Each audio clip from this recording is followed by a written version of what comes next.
Alla DC stiano provocando una situazione di stallo di governo.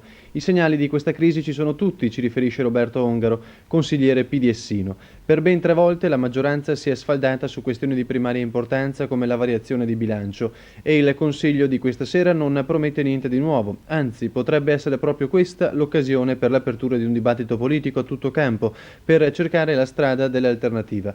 Torneremo sull'argomento nel corso della prossima edizione del notiziario con un più ampio servizio e un'intervista a Roberto Ongaro. Interne alla DC stiano provocando una situazione di stallo di governo. Vediamo il servizio.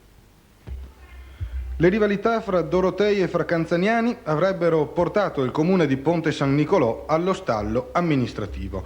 Per ben 3 volte nel corso degli ultimi consigli comunali la maggioranza scudo assoluta, con 11 consiglieri su 20, si è trovata in affanno su questioni importanti per il comune, una su tutte la variazione di bilancio. I consiglieri di minoranza, PDS, Socialisti e Verdi, hanno denunciato oggi questo stato di fatto, lanciando nel contempo un'ipotesi di alternativa. Il programma della possibile nuova coalizione, ci hanno detto oggi i PDSini Ongaro e Annalisa Sgarbossa e il socialista Morello, dovrà puntare a creare una condizione di governabilità del Paese, partendo dall'azzeramento della figura dell'attuale primo cittadino, Mariano Schiavon, fra Canzaniano, a detta delle opposizioni, responsabile, assieme al Doroteo ed ex sindaco Callegari, dell'immobilismo scudo crociato. Il confronto politico su un'ipotesi di alternativa potrebbe iniziare già questa sera in aula consigliare, nell'eventualità la maggioranza andasse sotto ancora una volta.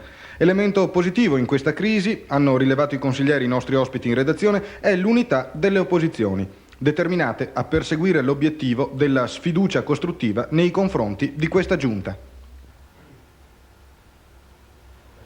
A Ponte San Nicolò si assiste ad una situazione che possiamo definire preoccupante. La Democrazia Cristiana, pur avendo la maggioranza assoluta, 11 consiglieri su 20, si è trovata per 3 volte in difficoltà.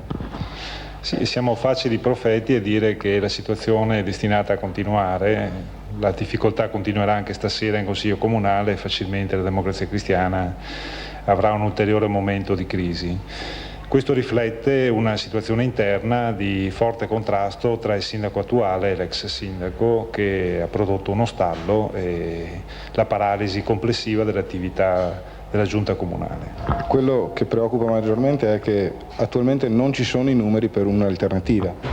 Non ci sono i numeri se restiamo all'interno degli schieramenti politici rigidi, cioè se ognuno si tiene il suo nome e cognome di partito. Se invece guardiamo le cose da fare, noi abbiamo un programma come partiti di minoranza, siamo in 9 su 20 e chiediamo alla Democrazia Cristiana, ma soprattutto a chi è stato eletto nelle file della Democrazia Cristiana, di partire dalle cose da fare per attuare un programma di governo. Il programma di governo potrebbe coinvolgere, ha detto lei, anche altri consiglieri democristiani. Il dibattito politico dovrebbe partire immediatamente.